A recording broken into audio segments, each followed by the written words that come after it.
Apa kabar pengharapan? Saya percaya kalau kita masih hidup, masih ada pengharapan. Saya sungguh berharap kita semua boleh melangkah di dalam pengharapan.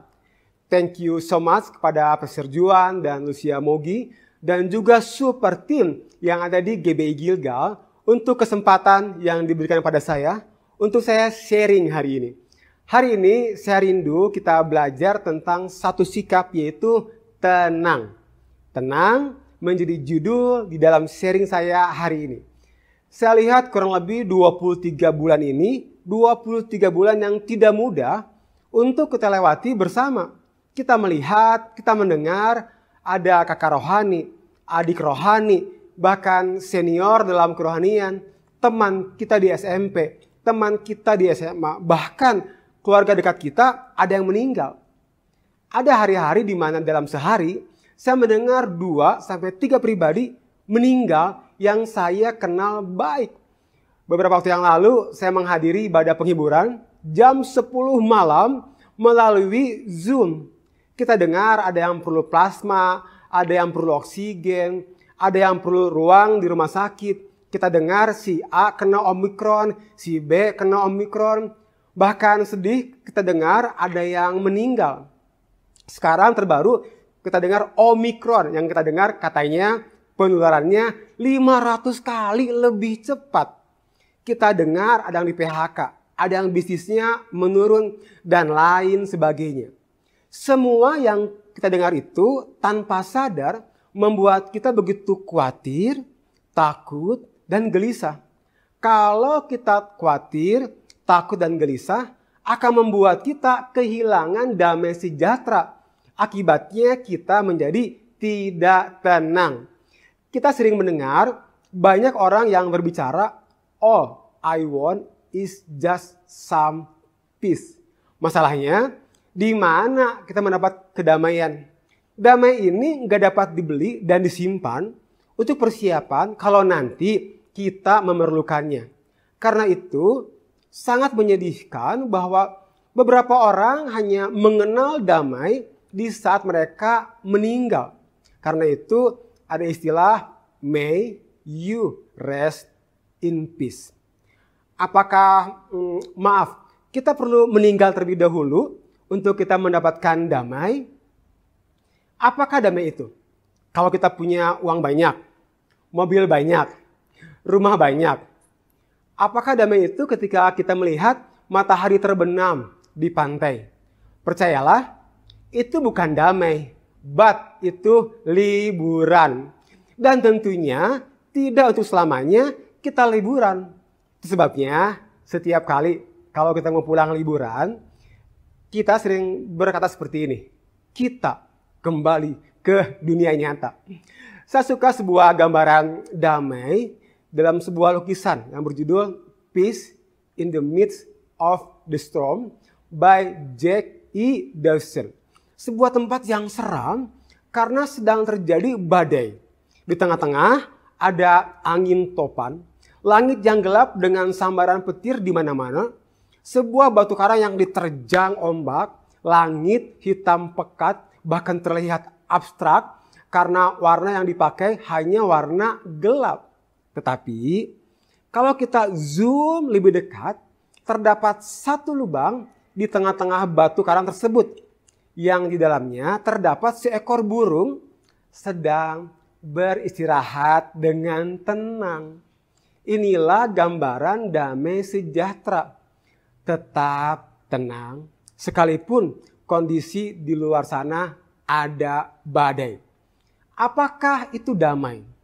Damai adalah keadaan di mana kita dapat bertemu dengan tenang.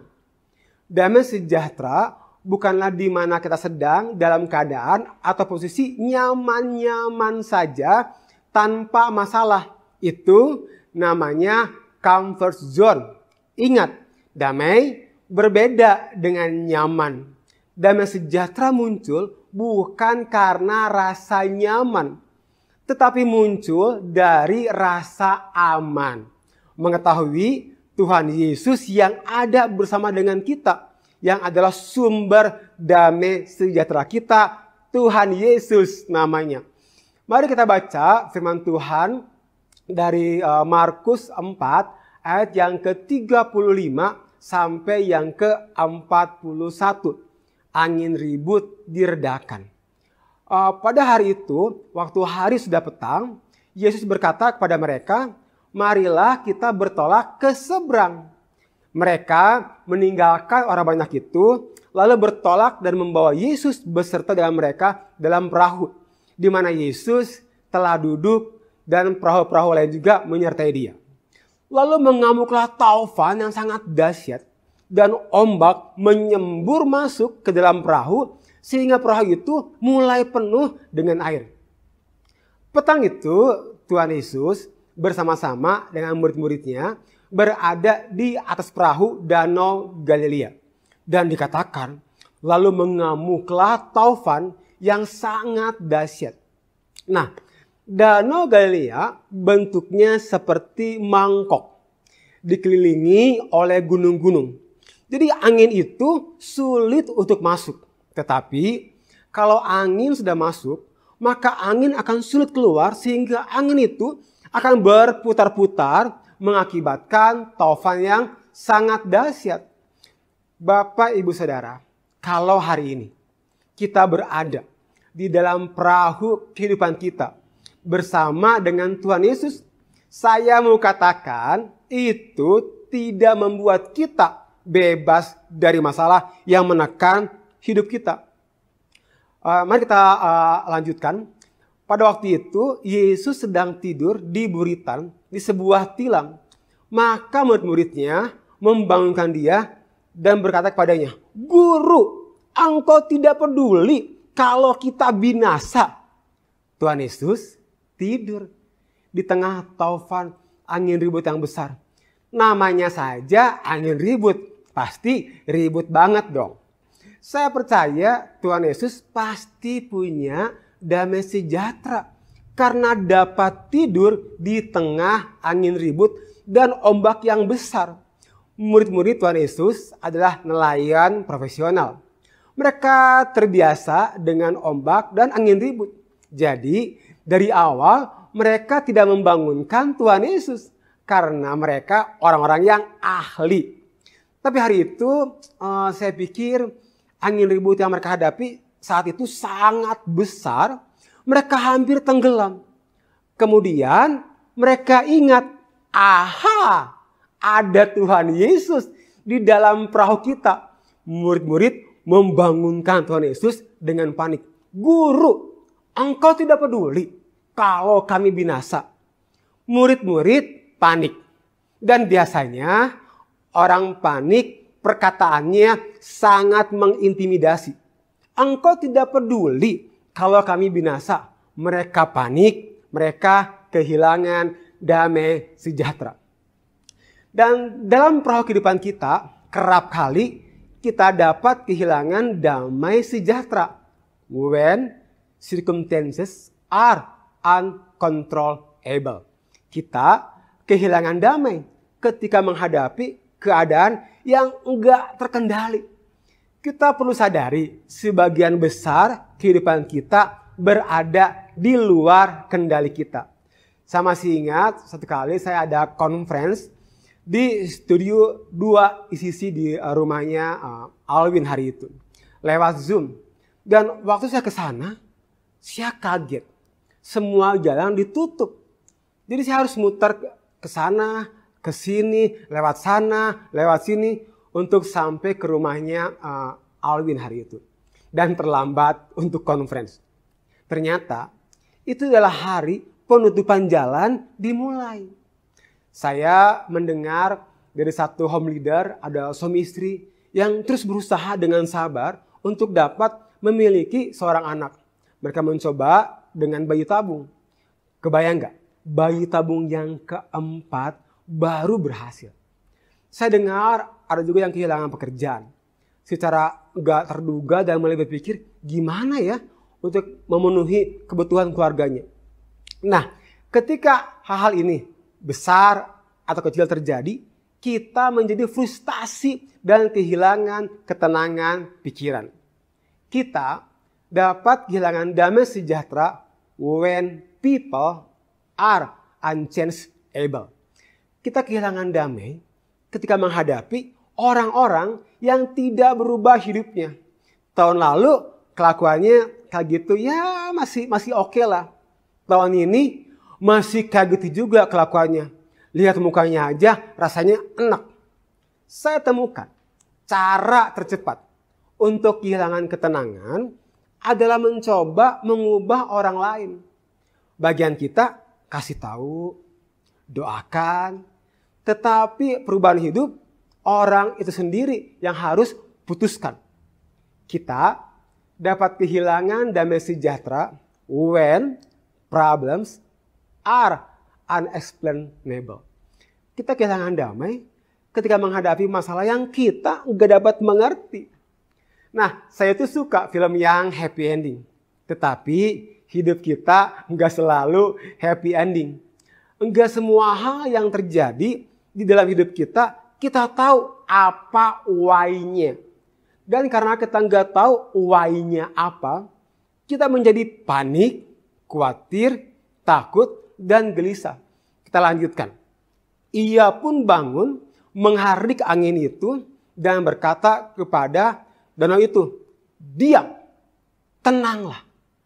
Lalu angin itu reda, dan danau itu menjadi teduh sekali. Saya itu paling suka bagian ini. Tuhan Yesus sedang menunjukkan pada kita bahwa Dia adalah Jehovah Shalom. I am the God of peace. Kita lihat Tuhan Yesus tidak mengubah situasi angin ribut dan ombak yang ada hari itu. Sampai murid-murid datang pada Tuhan Yesus. Dari sini kita belajar. Dia tidak akan mengubah situasi terlebih dahulu sebelum kita mengubah fokus kita terlebih dahulu. Kita lanjutkan. Lalu ia berkata pada mereka, mengapa kamu begitu takut? Mengapa kamu tidak percaya? Mereka menjadi sangat takut dan berkata seorang kepada yang lain, siapa gerangan orang ini sehingga angin dan danau pun taat kepadanya. Tuhan Yesus ada di dalam perahu bersama dengan murid-muridnya di Danau Galilea. Dan tadi kita baca, mereka menghadapi angin ribut dan ombak besar.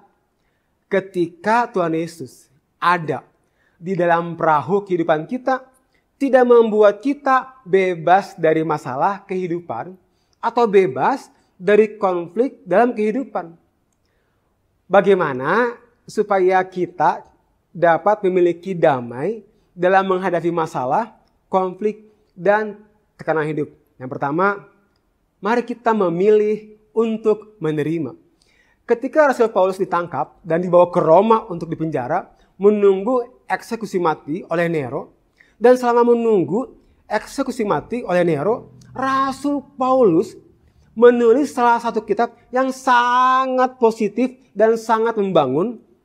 Saya akan bacakan dalam Filipi 4 ayat yang ke-11 sampai yang ke-13 terjemahan NCV.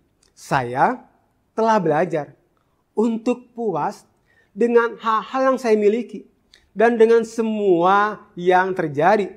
Saya tahu bagaimana hidup ketika saya miskin dan saya tahu bagaimana hidup ketika saya memiliki banyak. Saya telah belajar rahasia menjadi bahagia kapan saja dalam segala hal yang terjadi. Saya dapat melakukan segala sesuatu melalui Kristus karena Dia memberi saya kekuatan. Rahasia damai adalah memilih untuk menerima yang Tuhan izinkan masuk di dalam hidup kita. Bukan mempertanyakan apa yang Tuhan izinkan masuk di dalam hidup kita. Mengapa? Memilih untuk menerima begitu sulit. Karena kita selalu menuntut penjelasan. Mengapa Tuhan? Mengapa Tuhan? Mengapa Tuhan? Kenapa ini terjadi Tuhan? Kenapa ini terjadi pada saya?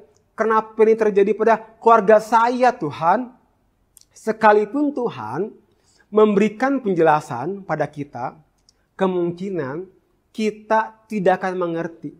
Karena firman Tuhan katakan di dalam Yesaya 55 ayat ke-9, setinggi langit di atas bumi, setinggi itulah pikiranku atas pikiranmu dan jalanku di dalam jalanmu. Dalam hidup manusia, kita perlu belajar menerima dan mempersiapkan dua hal. Kita pasti akan kehilangan sesuatu. Kita pasti akan kehilangan seseorang. Belajar menerima untuk apa yang kita nggak dapat ubah. Dan bahwa itu pada Tuhan yang punya kuasa. Saya nggak mengerti Tuhan. Mengapa ini terjadi. Tapi saya percaya Engkau Tuhan, Tuhan yang baik.